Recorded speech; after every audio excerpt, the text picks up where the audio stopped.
Hello po! Magandang araw mga kasari-sarites ko dyan. Kamusta ang inyong benta, ang inyong tindahan? Maganda ba ang itinatakbo? O namumroblema kayo dahil wala kayong suki, wala kayong customer na regular. So, paano ba makahanap ng customer o suki? Yun talagang palagian sa iyong bumibili, ha? O ito sa akin ay sariling experience ko siya, ha?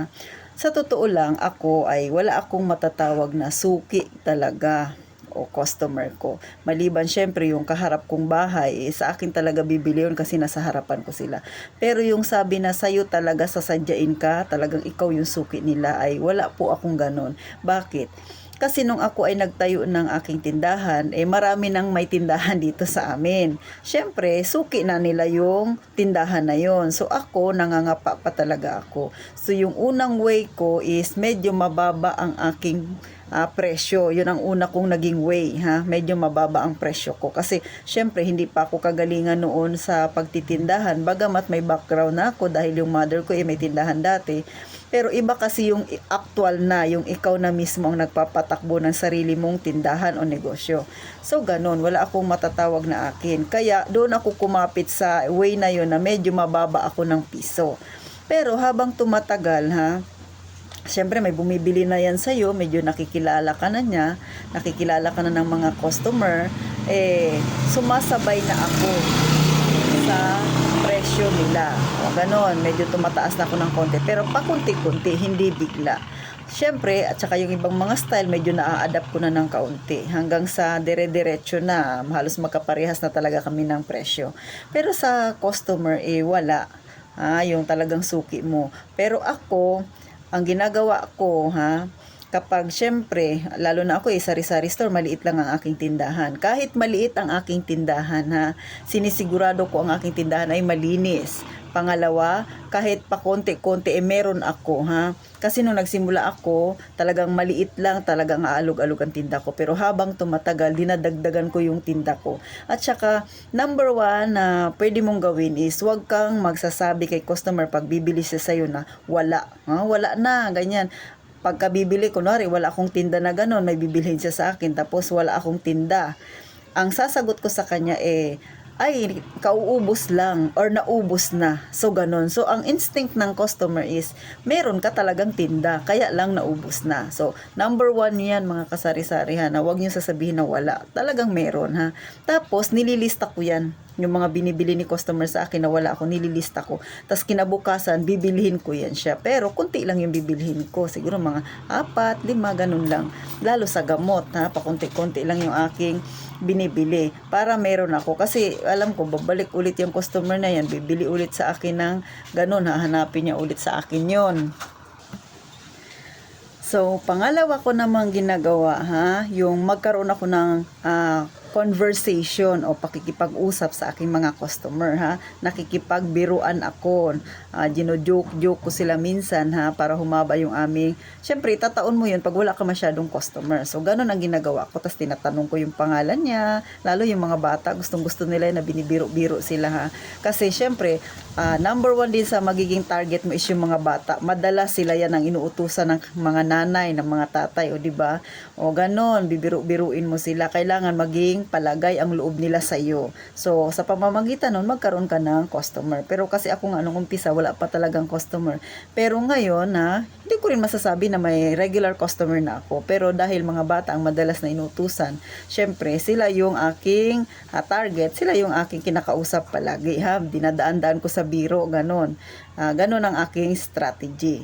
So, hindi ako nangangamba kahit wala akong regular na customer. Kasi minsan sa totoo lang, pagka may regular ka rin customer, okay yun, maganda yun. Pero minsan, yun ang nagiging way na magkaroon ka rin ng kasamaan ng loob. Bakit? Pag nangutang sa'yo, hindi mo pinautang. O, diba? Yun yung nagiging dahilan ba't nagkakaroon ka ng kasamaan ng loob.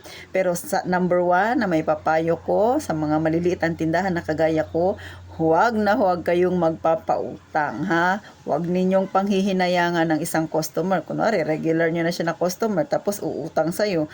Alam nyo na yung background niya na hindi talaga nagbabayad.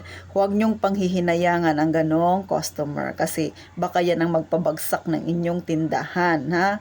So, syempre, lalo na sa mga maliliit ang tindahan, maliliit lang ang capital, kung malaki ang naiutang sa'yo, hindi mo basta-basta na maiangat ang iyong tindahan. Hindi mo yun basta mababawi. So, ganun ang aking naging isipan, ha. Next, syempre, ang suki kasi is, kaya siya dyan bibili sa'yo, ha. Parang katulad rin lang yan ng mga malalaking company, di ba? Maganda ang service mo. Yun din ang hinahanap nila. Di ba? Tapos kunwari may paparating na customer, nakikita mo palaging bumibili sa'yo. Tapos pag bibili yan, minsan magtatanong yan, oh, meron ka bang ganito, ganyan? Ay, oo, kaya lang naubos na. Pero kahit wala, di ba? Tapos isasuggest mo yung isang item, ito, mas maganda ito, kaparehas lang to ng binibili mo sa akin. So, ganun ako, lalo na sa sabon, di ba? Oh, maganda rin ito, kaparehas niya lang ang presyo. Hindi ko man siya ganun kasuki, pero nakatulong din ako. Pangalawa, yung slow moving ko na na item, di ba, maibebenta ko, hindi siya may stock, di ba? Laking win-win situation niya, nakatulong ako sa kanya, nakatulong din siya sa akin, di ba?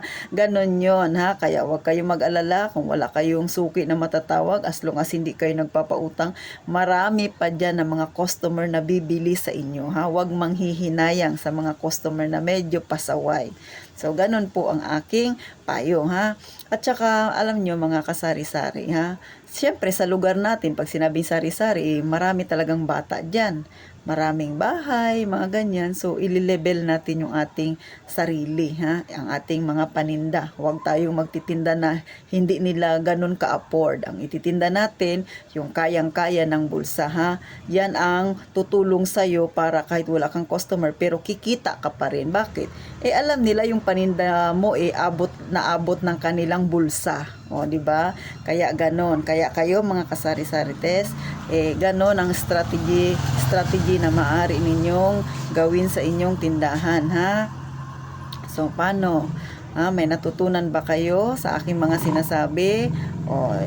Sana po mag-like naman kayo or kaya mag-subscribe kayo sa aking maliit na YouTube channel, ha, para marami pa tayong matulungan na mga kagaya nating maliliit din ang tindahan na naghahanap ng idea kung ano ba ang kanilang gagawin, o yung iba medyo struggle sa customer, baka mas naisin nila na magpautang na lang, baka okay yun, ha. So matutulungan natin sila. So maraming salamat. Sana po huwag kayong magsawa na manood sa aking susunod na video. Salamat!